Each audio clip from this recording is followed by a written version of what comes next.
Today is Monday, Parashat Vayigah. Very emotional parasha when Yosef reveals himself to his brothers, and he sends for his father Yaakov to come to Egypt. Now that he's the viceroy of Egypt, and the pasuk says when Yaakov realizes that his son is still alive, the pasuk says, "Vatechi ruach Yaakov avihem," and the spirit of Yaakov, their father, came to life or was revived. And Rashi explains that as long as Yosef was away from him for all those 22 years, Yaakov was sad about thinking that Yosef was lost. They would not see him again. So when he comes to realize that Yosef is still alive, and now there is a surge of happiness in him instead of the sadness that was there with him all this time, then the divine spirit, his divine inspiration came back to him. Prophecy came back to him. And from this we learn an important principle, that prophecy, divine inspiration, comes in the state of mind of simcha, of happiness. So important to do things besimcha, because when Yaakov was in a state of sadness, divine inspiration, prophecy had left him. It's another thing that we learned from the parasha of this week.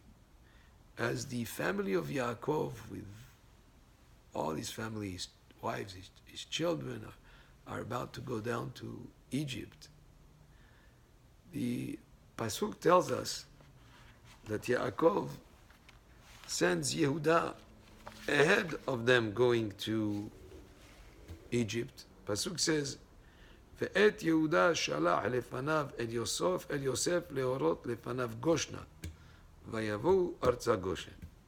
So the pasuk says that Yaakov sent Yehuda before him.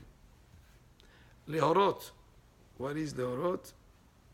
In general, you could think to prepare the way, but here the Rashi explains, "Lefanot lo makom ulhorot ha'ech ityashev ba," that to see how they should settle, how they, it was an advanced man. Yehuda was an advanced man to prepare the way for the family of Yaakov with all their children, their grandchildren coming and settling into a new place.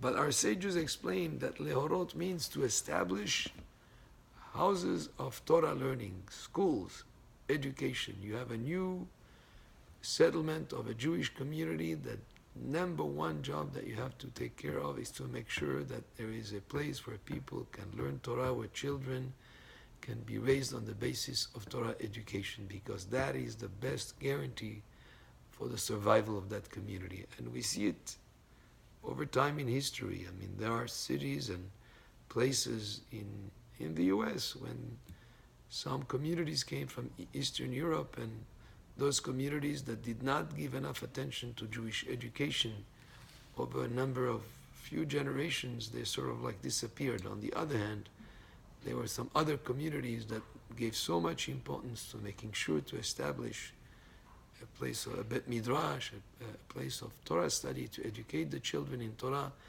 Those communities have flourished and continue to flourish up to this very day. So it's nothing new. It was already since the time of Yaakov Avinu, when they were going to go into the Galut of Mitzrayim. He first sent Yehuda to establish Jewish day schools, to establish Batei Midrash. So when the community gets settled, they'll have a guarantee of perpetuation, a guarantee of survival, and a guarantee that will be the best protection is that aspect. First, establish places of Torah study. These are a couple of the lessons that we learned from the parasha of this week. Baruch Adonai le'olam. Amen ve'amen.